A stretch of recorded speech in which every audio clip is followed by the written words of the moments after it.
Back to another episode of the Casey Campbell Podcast. Casey Campbell with you, of course. Pleased to be joined by the new athletic director at Hartland Consolidated Schools. That, of course, is Brian Hassler. How's it going? It's going great. Thanks for having me on. Of course, if you're familiar, Brian is a familiar face because if you followed Rochester Adams for a number of years, he was the AD over there, and now is, of course, the AD at Hartland. So, kind of talk about this opportunity to come to Hartland. Yeah, I think it's just a progression of my career. I started at Bishop Foley as an athletic trainer. I was there for 18 years. Then I took over as an athletic director. I had the opportunity to kind of step into that role at Foley. Kind of grew there. When the Rochester Adams position opened up, had some familiar connections there. Coach Petrito was actually at Bishop Foley my first 5 years. So I always joked it took me 20 years, but I finally followed him over to Adams. Couple other coaches, small time connections. Coach Hickey, the soccer coach, had coached with one of my coaches at Foley, Ryan Elchuk. So there's some small connections. I live in Rochester. So the opportunity, it was kind of nice to kind of go to that bigger school and, kind of test myself in that environment. The Hartland job kind of opened up.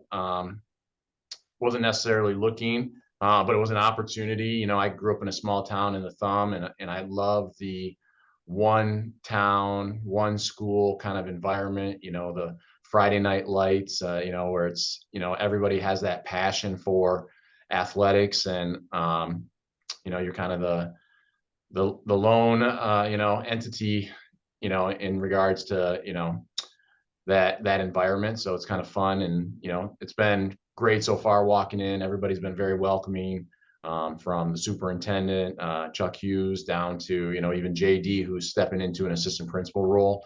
We'll be in the building, and we'll have that connection to, kind of continue all the great traditions that they've built, and, kind of progress, the athletic program, as it's been growing over the past few years, and continue to make splashes. Yeah. So of course, the KLAA and, welcoming into this league, and obviously, from being in very competitive leagues with Adams, of course, with the OAA, and then of course coming over here, what's it going to be? It's not much of a transition from the OAA to the KLAA. Yeah, at Adams, we were in, a lot of the OAA red, top division there, OAA white, and again, even football, like you're playing some of the best teams in and out. And looking at the schedule that they got this year for football, for instance, your week one non-league is East Kentwood. That's a tough one to start with, but then you get into it and you got Novi, Brighton, all those great Howell, the rivalries that you have. So there's no nights off. And I think, from a standpoint of, athletics, like, if you go back to the spring, Northville, winning the state title in golf, right? Softball for Hartland, baseball for Novi. So, there's a high standard of athletic success and expectations across the league. And like I said, the moment I stepped in, I got a text message from John Thompson over at Brighton welcoming me, like, Brian Massey, former AD, who's the commissioner for the KLAA. It's just been, everybody's been great and is ready to step in. And that's what I find with the athletic director profession in general is that, I always say this, there's no trade secrets, right? I'm willing to help anybody out. And if there's something that I'm doing that can help them, or if there's something they're doing that can help me, it's one of those professions where everybody's willing to share. So. Sure. Of course, there is a lot of new things coming in, new AD, and as well as the new football coach. They're currently up in, not sure where they are. They're up at a camp somewhere. The football team is as of time of recording.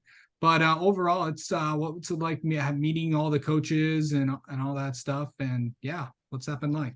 Yeah, it's been good. I've been, I always have an open door policy. One of my biggest things, and I tell this to my coaches, and, availability equals opportunity, right? I'm going to be available for them, just like I want them to be available for their student athletes, and obviously having availability creates opportunity, and it's on, our student athletes to take advantage of that opportunity, as long as we're open and we're being available and we're giving them those chances. So, again, I got to, Coach Stevenson's been great so far. He invited me out to the event at Top Golf with his seniors, so I was able to get out there. Uh, Headed out to their 7-on-7 at Clarkson, so I actually got to see some familiar teams there. Clarkston, Orchard Lake St. Mary's was there, Waterford, Mott, Everest. So it was kind of like a reunion of a lot of teams that I've seen in the past, and it was good to see. Like, he's not knowing what they ran last year. I mean, he's opening up the offense a little bit, spreading it out. They were throwing the ball around, and um, kids were having fun, and they were moving the ball up and down the field. And it'll be interesting to see when they get, obviously you got to put the pads on and you got to line everybody up. But I think he's got the program in a positive manner. The culture is he's building the culture there, and across the board, the coaches that come in. It was kind of the same thing at Adams. I inherited a bunch of great veteran coaches, and some younger coaches that you had to mentor too. But like, same thing here. You're walking into some really good coaches. Kyle Summerfield from the wrestling team already reached out.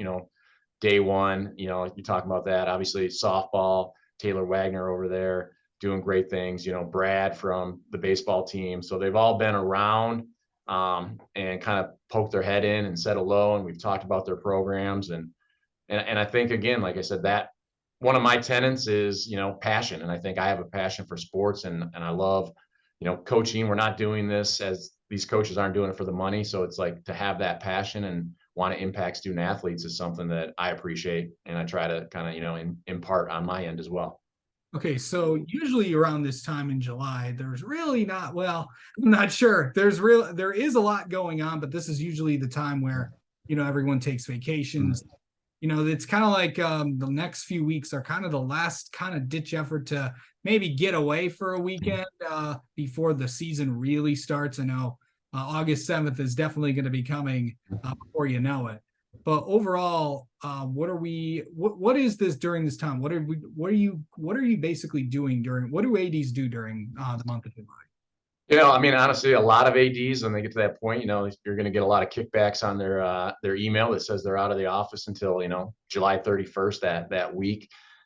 Obviously transitioning jobs. I've been here. I'm not really going anywhere. I'm trying to learn, everything, the processes, the different systems that they use, and I'm familiar with a lot of them. It's a lot of things go from, GoFam, the ticketing systems, the final forms like Arbiter. All that is, stuff that you bring with you. But again, getting to kind of learn the landscape. Obviously here it's a big campus. They're doing a lot of work. We're putting in a new turf football field that's almost ready. They're putting in new press box for our soccer field. Baseball, softball are both getting press boxes and bleachers put in. New weight room is coming. So it's kind of walked into a perfect time. I have to thank JD for that, they kind of have all those projects in motions, and I just got to see them finish. So that's kind of the exciting part for me. And now, coming after that dead week, it's actually good to see kids start coming back in the building. We got a POM camp going on right now. Football, they come back, and next week they have kind of a team camp here as well. So it's good to see them and kind of get to know the kids and coaches. And come, August 7th, it's go time. So this to me is just, kind of setting that foundation for everybody. And, typically, in the future, I'll probably have some time off in July, but, now I'm here and just getting everything in line. And luckily, again, I have to say this, JD has set a strong foundation and left me in a position that is, very favorable, and it makes my job a lot easier too. So yeah, and you mentioned all those. I forgot about all those projects that were going on. The turf football field. Where are we at in that? Yeah, they are. Well, so we're getting a new turf field. They have the fields all down. I think right now they're just finishing up kind of the infill on it. So that should be done hopefully by the end of this week. They're getting a new track put around that. So that's the next step. New scoreboard's supposed to be coming the 24th. So it's going to be similar, I believe, to kind of Oxford's scoreboard they have out there, the giant speaker. So it's going to provide some great sound, great graphics for our sports. Baseball, softball, I think that one's probably a little bit kind of more down the road in the fall. Obviously, it's not that precedent, but soccer, they're putting in a new press box there. The old deer blind that they have up now is seen better days. So that's going to be exciting. And that's one of the cool things about Hartland, I have to say, is, having an aux field for our field hockey team. We have the main field now for football. You have a grass field for soccer. So, having the ability to have cross country meets on campus as well. I think that kind of creates that fun environment for your student athletes, because you're not having to go off site. Tennis courts are right here. So it's, it is spread out, but as an AD, it allows me to get to a lot of events. And, another thing that I like to push is promotion, right? Like, I like to promote those sports, and we know some of those sports can be tougher to, get to often, because they're, when they're off site, but having that access here makes it, great. And I think that is one way, to me, is always building programs, is kind of creates a snowball effect, right? If you can promote, everybody promotes the football games and all of that, and but to get out to a tennis match, to get out to field hockey, to get out to your soccer and cross country, those are the kids that sometimes they don't get that, that level of exposure. And I kind of like hang my hat on that, is that I'd like to get everybody involved. And I think it just builds a strong school culture. Yeah.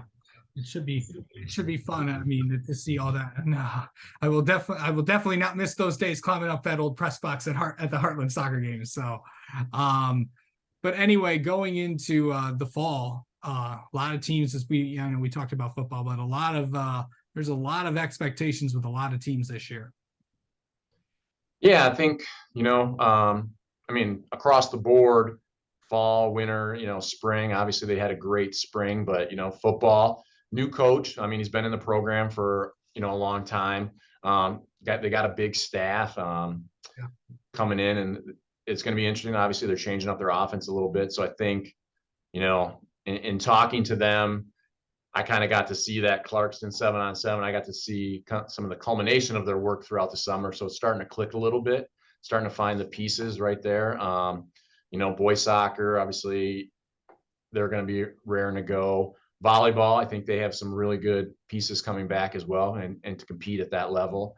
Boys tennis, cross country. And again, my key is, as an AD, is participation, right? I think sports matter. Like, ultimately, there's so many great lessons that we can learn from sports. And I say this often, is right. Like, we trade the next 4 years for the next 40 years. So when kids come out for sports, they're building friendships, they're building relationships, they're creating work ethic.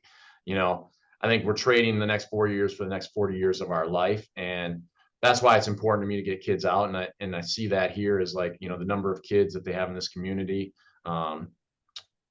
there's every opportunity to get those numbers up and push sports. And again, more numbers gives you the better opportunity to, kind of find those kids and have that talent level raise as well too. So yeah, I'm excited about the fall of what everything that is. And then, going into the winter, we have a new girls basketball coach that they just brought in. Boys basketball, I think they got some, in talking to the coaches, they got 3 kids from the class of 2026 that are going to be some contributors, so and obviously wrestling is always good. Cheer, we're looking to get back to McGurk for cheer. So, so hopefully I'll probably run into Adams there and the other 2 Rochester schools, but like it's good, Don't forget hockey. And again, yeah, I'm not going to forget hockey. Like, hockey, I think, that's exciting stuff too. I know I already talked to Coach Rick, and, like, they got their kind of their Houghton trip plan, and I'm excited to kind of see some of that level of, one of the other ADs that actually reached out to me from my Catholic League days was Aaron Babbage over at CC. So, kind of like, hey, looking forward to, having you come over here for wrestling, having you, some of the hockey battles. So it's, that to me is, one of the things that, again, about this profession is that you never know when, something, and I didn't run into Aaron a lot when I was at Foley, but just having that professional relationship through, kind of the Catholic League, and now having that ability to compete on that same level is fun too, from my standpoint. All right, Brian, thanks so much for coming on and talking with us, and congrats on being the new AD at Hartland, and we'll definitely be seeing you a lot throughout the year. Appreciate it. Thanks for the time.